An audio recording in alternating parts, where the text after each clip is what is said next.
I saw this about 5 minutes before we started recording. I was on Twitter, and some guy was like, I just randomly found this. I think it's an 80s or 90s commercial for a hotline. So let's just all watch it together. You know, like the hotlines now are usually like... I miss hotlines. I know, yeah. Like you used to have some and like... there's local singles who want to chat with you tonight. For $20 a minute, you can talk to Irene, you know, who's definitely not a dude.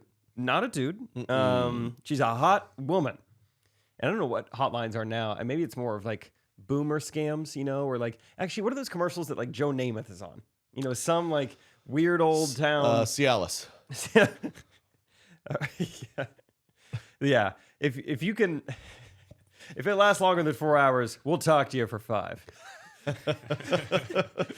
Let's see this, man.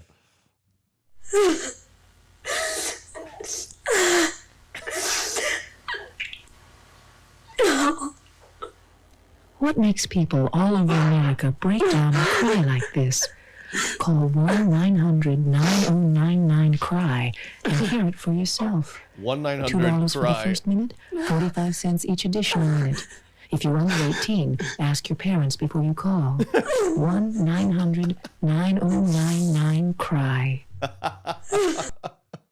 Ask your parents before you call. Can I please call the cry hotline? I love that it was a like we didn't get it clipped. Like that's a 30-second spot. That's the full commercial. And it doesn't explain like, do you call this if you need to cry? Or is this like, because the only copy we had, what did it say? Like humans cry for a variety of reasons. So if you're 1-900-CRY. Yeah, what do they like tell you a sad story first, and then like see if you cry to this? Like if you're in the mood to cry, you call them. Oh, yeah. I'm actually maybe that's part of the mystery. It's a beautiful thing. Or are you feeling good about yourself? Maybe you're like, you need a boost. Like I want to hear someone cry to know, be like, okay, at least I got it better than them. His mom unfollowed him this morning. Yeah. That's awful. Your dad's doing what? No wonder you're crying. And the track was called Leftovers. Ooh, that does sound, I mean, that's your mother he's talking about. Jeez. I could see why you're crying. I never liked leftovers. Yeah. I'll tell you what it looks like a leftover. You ever had a Papa Bowl? It looks like it just comes out as a leftover. Yeah, they make it hot and it is immediately a leftover. So I just thought that was fascinating. Mainly the lack of information. I don't know why you call it. Yeah, and then someone's on the other line, they're just crying. And what you're on the other line as I'm just like, is it just silence? Or are you Do I cry back? And you're like, I get it. You do? Your feelings are valid. Really? Yeah. Oh, sorry, I got someone on the other line. Oh, okay. Hi, welcome to 9099-CRY. Yeah, I get it. No, Mom, totally. I'm 14, but my mom said it's okay. I know. Okay, hold on. I got to go back to the first caller. No.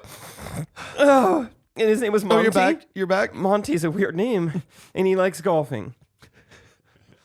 That's all it is. You just have to switch back between callers. Mm-hmm. It's like 911. Ma'am, I need you to calm down. Tell me what's going on. I'm supposed to cry. No, you misinterpreted the commercial. I manage the crying. I make you better. Yeah, we're practicing the cry. Yeah. This is not believable. That weren't great actors. I love how the first 5 seconds is a woman on the phone just going, and then it goes, cry hotline. And you're like, whoa, what am I watching? Oh, okay. The first 5 seconds were different. That was like to hook them somehow. Yeah, it was a master course in hooking it before we even. That was a Mr. Beast commercial. I was into it. Have you called 911 anytime recently? You know, I've called it once during COVID because I saw like a transformer blow and someone's backyard was on fire, and so I called 911 and they didn't answer. Like, everyone working a name and number.